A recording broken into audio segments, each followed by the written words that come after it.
So we have further, maybe confirmations of CM Punk to AEW, as it seems it's inevitable at this point. Plus, we review AEW Dynamite next on the Squared Circle Psycho Babble. My name is Michael Valenti. Joining me is Ralph Valenti. At this point, I think everybody knows he's coming. AEW has done everything but say he's coming.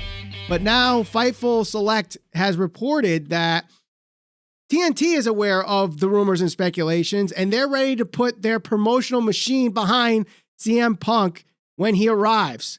I should say if, until it happens. So what do you think of this little bit? Are you ready to see TNT really push this guy? And to what extent? Are we going to see him on cups and all the other stuff that he said with the pipe bomb almost 10 years, over 10 years ago? Well, it's all but certain that we're going to get AEW ice cream bars. You know, that was one of the big things that he talked about when he was in WWE. Hope so. I hope that happens. If they're as good as the WWF at the time, WWE now, ice cream bars that they had back in the day, which, mind you, they make them again. They are still very good. That we got when we were kids, those were the best ice cream bars. So if AEW plans to rip anything off that WWE has done in the past, please let it be the ice cream bars. But in all seriousness, yeah, right. In all seriousness, look, if CM Punk goes to AEW and if he actually shows up, this is going to be one of the biggest moments in wrestling history, because this will really be one of the moments where it solidifies that now AEW is going from being the other option or being the alternative to, look, we're going to pay for some guys and we're going to pay them a lot of money and we're going to pay guys to come here and we're here to compete, which is encouraging because for a couple of reasons. One, I want to see AEW be successful. I want to see CM Punk come back. I loved CM Punk when he was in WWE. And two, it puts WWE on notice, and hopefully you'd see them step up and produce at least a more consistent product. And that's what you want out of competition. Now, with CM Punk and TNT, I think they absolutely should try to promote this, put the promotional machine behind him. Because, one, it's a big deal. I mean, this guy hasn't wrestled or been in wrestling in 7 years. So having somebody come back, look, it's not like he was gone for a year or two and he's making an appearance at the Royal Rumble. Like, this is a big deal because his exit from WWE was highly politicized. I'm sorry, I should say publicized. There was a lot of attention that came out of that. He did a bunch of podcasts. There was a lot of people begging him to come back. You know, is he going to return to WWE? All of the rumors and speculation. And now it looks like it's finally going to happen. So it's an exciting time to be a wrestling fan. It really is. And, you know, it seems like, you know, Rampage's ratings last week were really, really good. They were number 3 in the 18 to 49 demographic on a Friday night. Over 740,000 viewers for a Friday night at 10 o'clock. That's really good. With the anticipation of CM Punk coming, you only think it's going to get higher. So, I mean, do we bring up the 1 million mark? Maybe, because people want to see this. And if it does, that just shows you how big this moment really is for not just AEW, but professional wrestling as a whole. Yeah, for sure. And I think that it's good that they have a barometer from last week to kind of go off because, you know, you do want to know what his appeal is at this point. I mean, and yes, I'm sure he's going to move a ton of merch. I'm sure that he's going to get a lot of attention. I'm sure this is going to get a lot of publicity, but at the same time, you also would want to see that number go up because it's not, like you said, this has been pushed and kind of presented as him making an appearance for, I would say, close to a month now. So there's a lot of innuendo that's been going around. I think people are more or less expecting it. If he doesn't show up, I don't know what those fans will do, but I don't think it's going to be pretty. Right. So I would hope that number would be closer to 1 million. And that will give you an idea of how many people are actually interested in Punk. It seems like AEW is doing a really good job without actually saying he's coming, teasing it. And I think there were 2 significant teases last night. One was Kenny Omega and his t-shirt. So we got the one Cookie Monster last week. This week, it was Chick Magnet, which for those that don't know, that's what CM and CM Punk actually stands for because of an indie show he did. Well, I guess he was part of a tag team called the Chick Magnet. So he was CM, Chick Magnet Punk, and I forget the other guy's name, but that's where CM comes from. It's not Chicago made. It's not Cookie Monster. At least in the court's records, it's Chick Magnet. It's up for debate. It's up for, I mean, he said it in a court of law that it stood for Chick Magnet. So I'm going with that. Okay. So, and the other tease, maybe I'm overthinking this one, but I think this was done intentionally. But Jon Moxley, before the main event, cuts a backstage promo talking about his Rampage main event with Danny Garcia. And he's talking about how, people want to come from all these promotions and come back and want to be in the spotlight. And he's talking about Danny Garcia and asking him, do you really want to be in this spot? Do you really want to be in this spot? And I think this was really talking to CM Punk and not Danny Garcia. So, it's Danny Garcia is his opponent trying to give him shine in the main event. But really, this is about CM Punk. Do you really want to come back after this long time because you see everybody else joining in? Yeah, and I would imagine. So we know Moxley's going to be in the main event. We know that this is probably not going to be all that competitive. I mean, maybe 5 minutes, 10 minutes at most, because Danny Garcia is not necessarily a household name to the average fan, right? And you're going to get a lot of casuals that I'm sure are going to tune in. So, it's not like he's the main attraction. People are tuning in to see CM Punk. And I'd imagine that if he is going to show up, I would think it would be probably the closing segment. So you get all of the buzz that pours over onto social media and all that stuff. So look, I mean, there's been a lot of talk about who is CM Punk going to face when he arrives or if he arrives. A lot of people have said Darby Allin. Some people have said Kenny Omega. All those rumors have been kind of going around. But you know what? Maybe Moxley's a good first challenge. So if Punk shows up and gets in Moxley's face, and that's how the show closes, I'd be fine with that too. Right. And I think it would be a good tie-in, one, because that big splash at Double or Nothing 2019 where Moxley comes in, plus you have this big splash with CM Punk coming in on this first dance episode of Rampage. I think that would definitely tie in. Plus, you also have the history of the Shield in WWE where CM Punk pitched the Shield and Moxley was part of the Shield.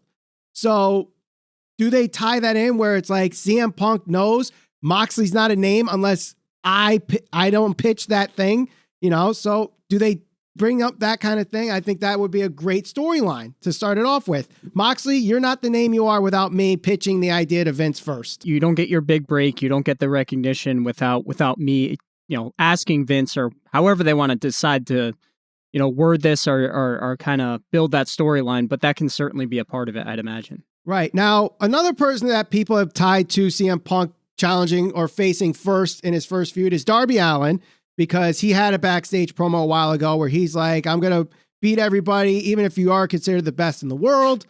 And he opens up AEW Dynamite last night with Sting in his first match on TNT in 20 years in a tornado tag match with 2.0.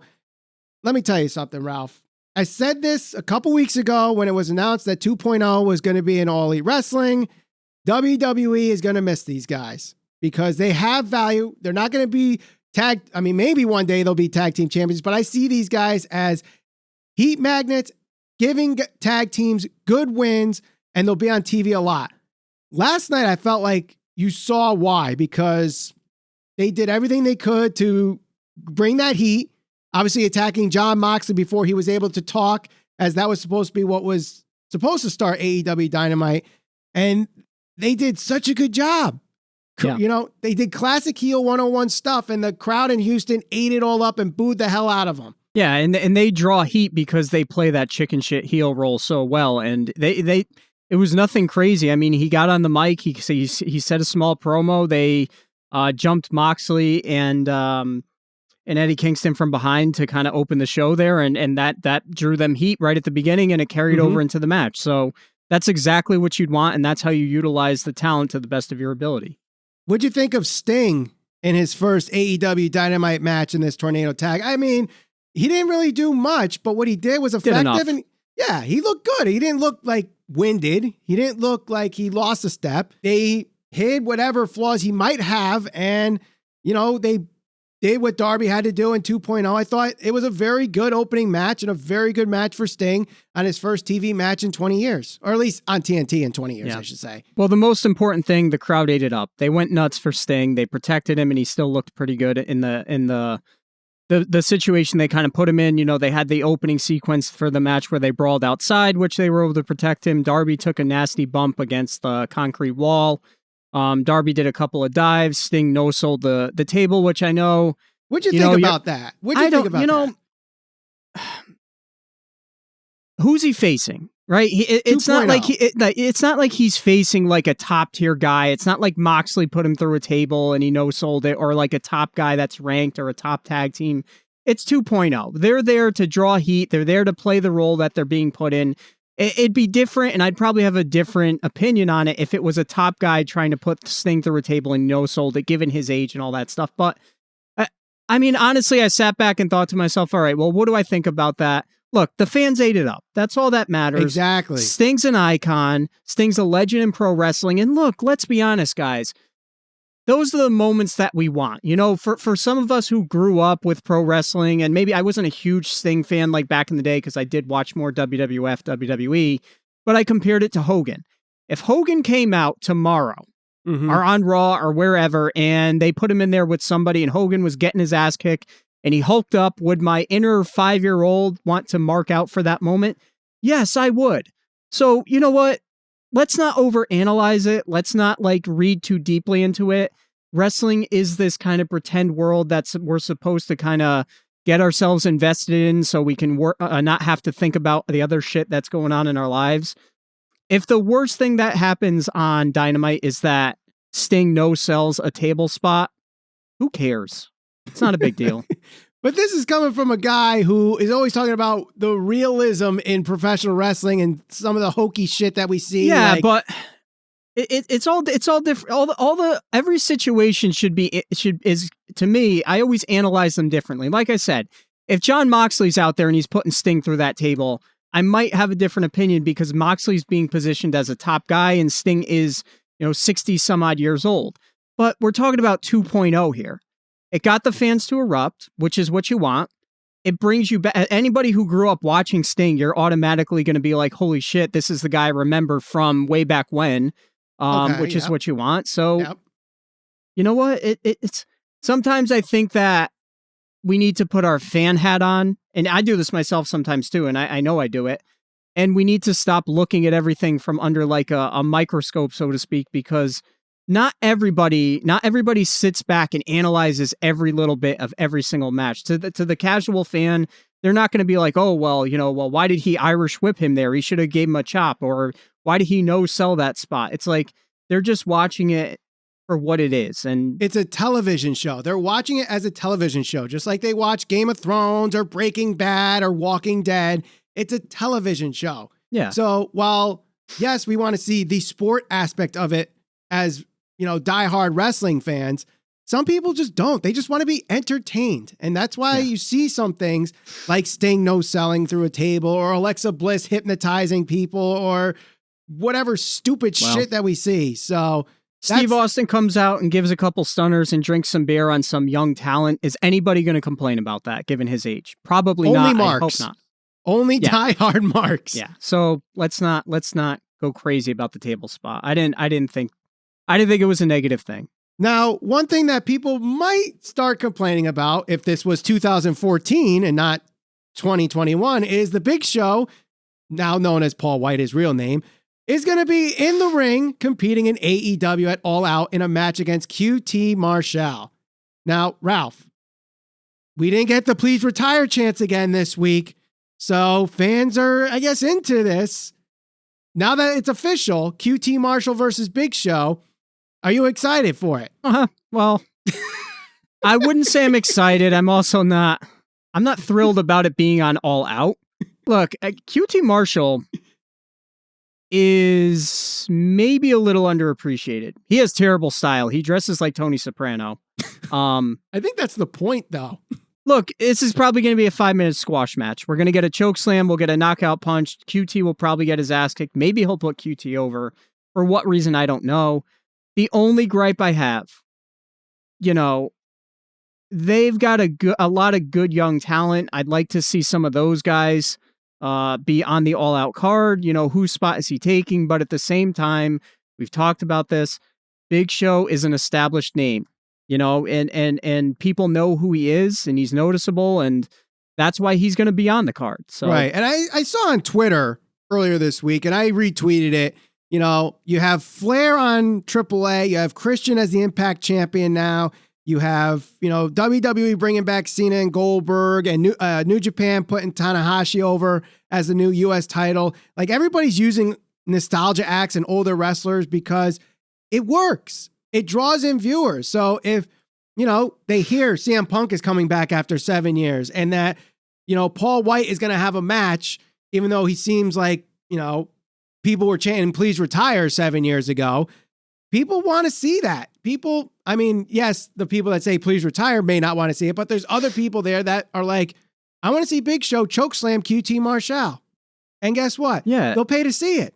And I think everybody you name there, it's nobody's fault. It's not anybody in AEW's fault. It's not anybody in WWE's fault. But let's just be honest. The majority of those guys came from two of the biggest peaks in pro wrestling popularity history. The Attitude Era, the Ruthless Aggression Era. The only era that maybe was close to those was what? Would you say like the Golden Age, like when Hogan was on top? So, well, actually, I actually debate sometimes. I can make the argument that the Golden Era was even bigger than both those eras. It's just that they don't talk about them because there was no ratings war.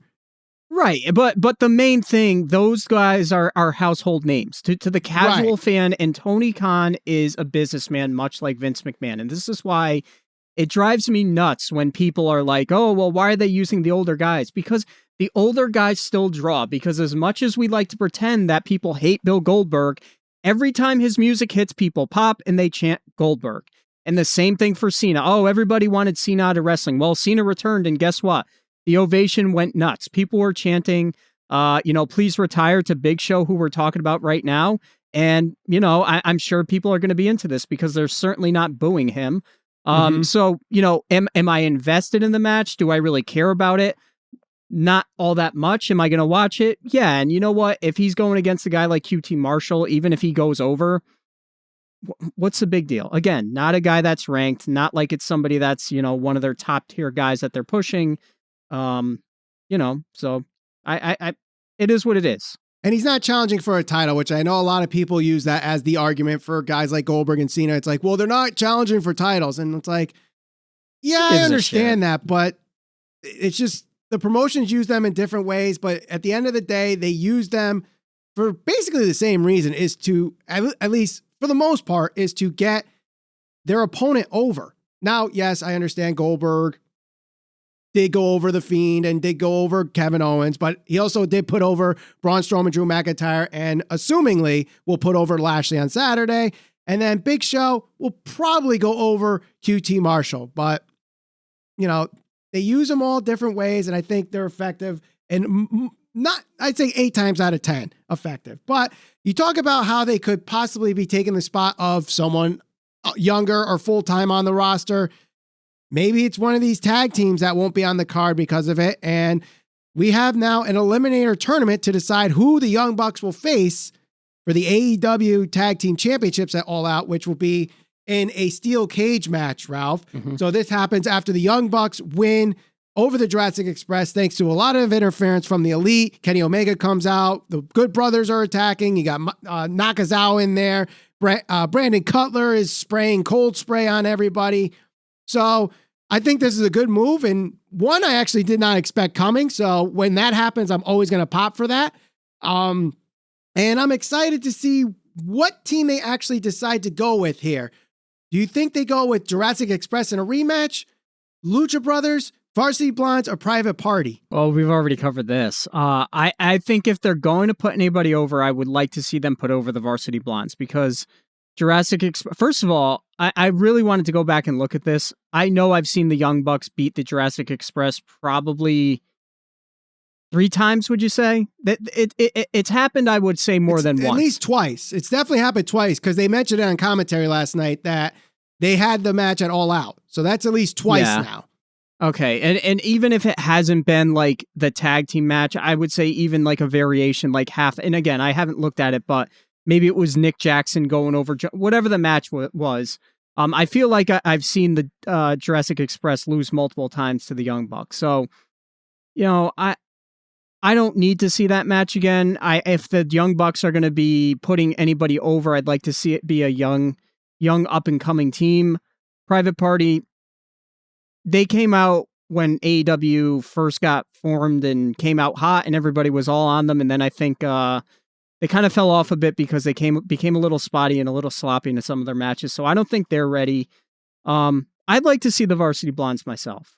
I mean, I like to see him too because, one of the only guests we've ever had on the Squared Circle Psycho Babble was Brian Pillman Jr. So it'd be nice to, have him be in a tag team championship match at All Out and, maybe win the titles.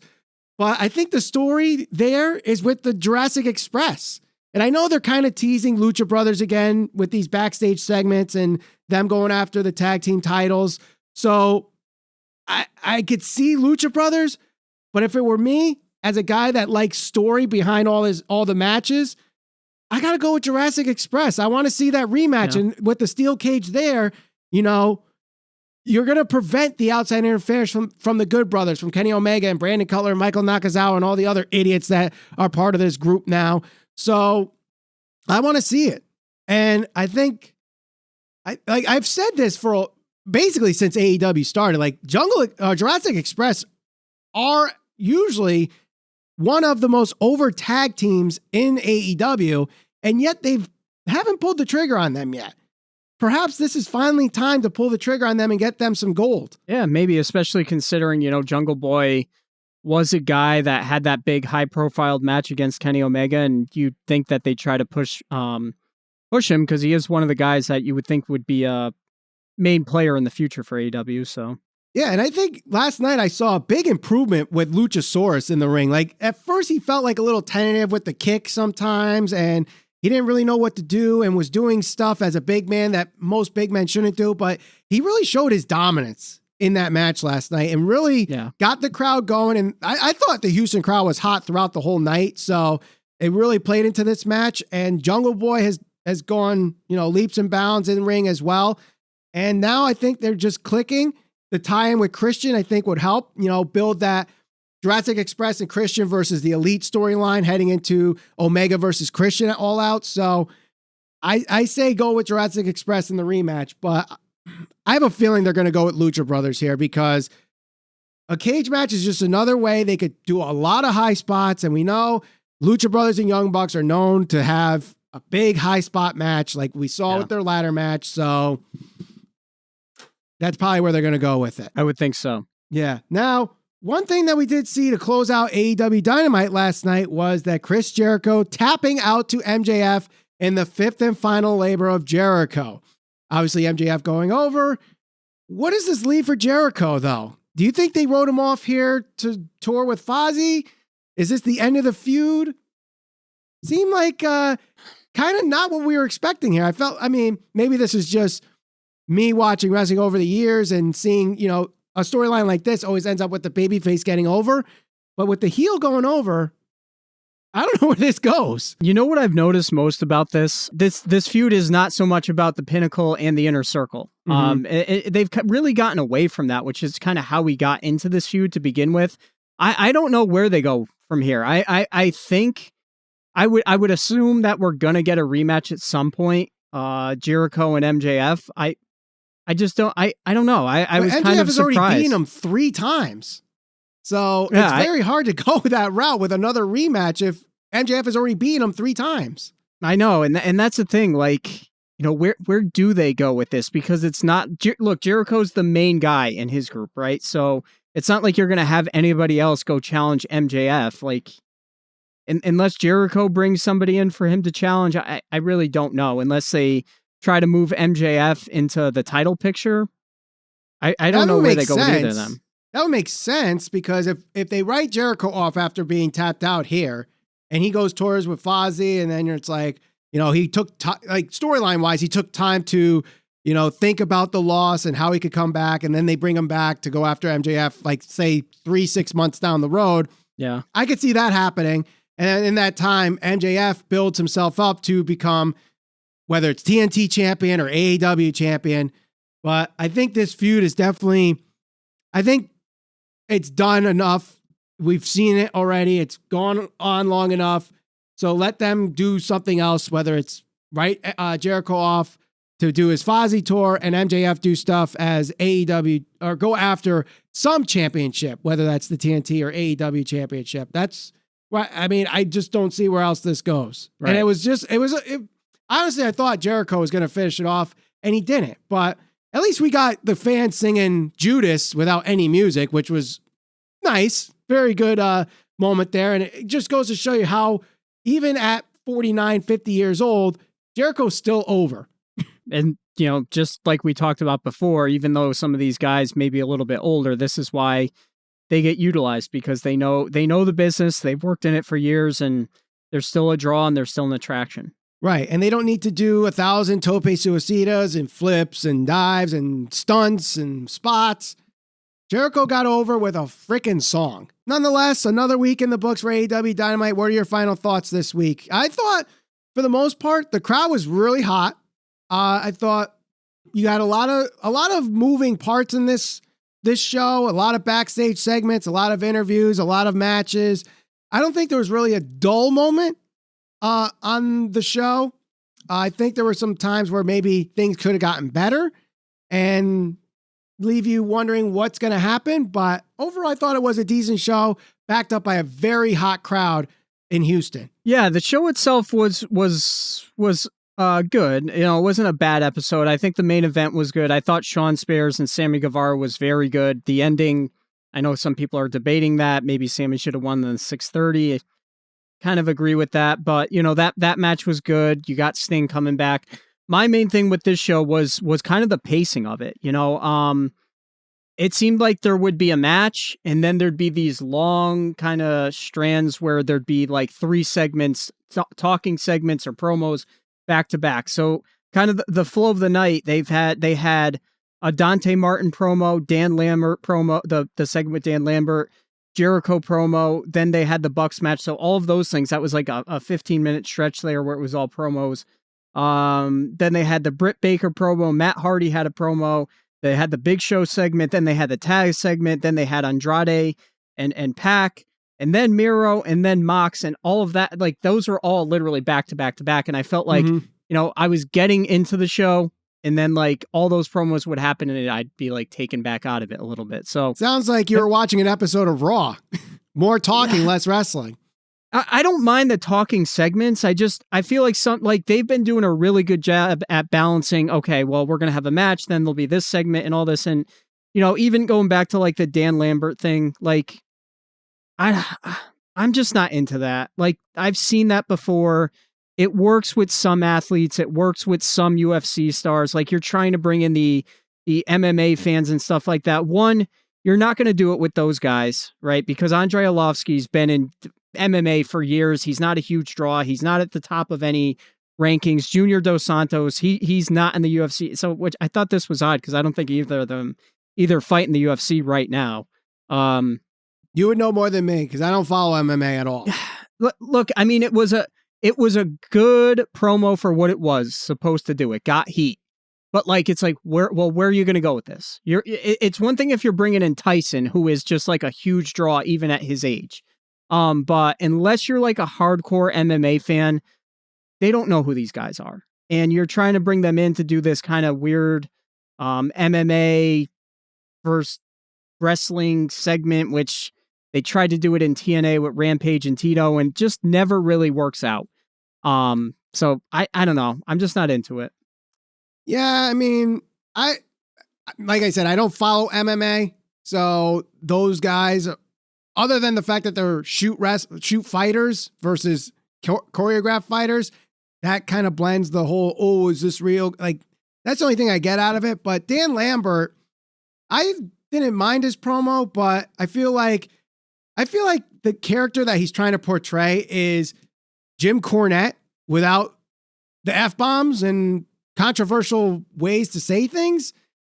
And maybe the first time he did it, it worked really well. This time, maybe not so much.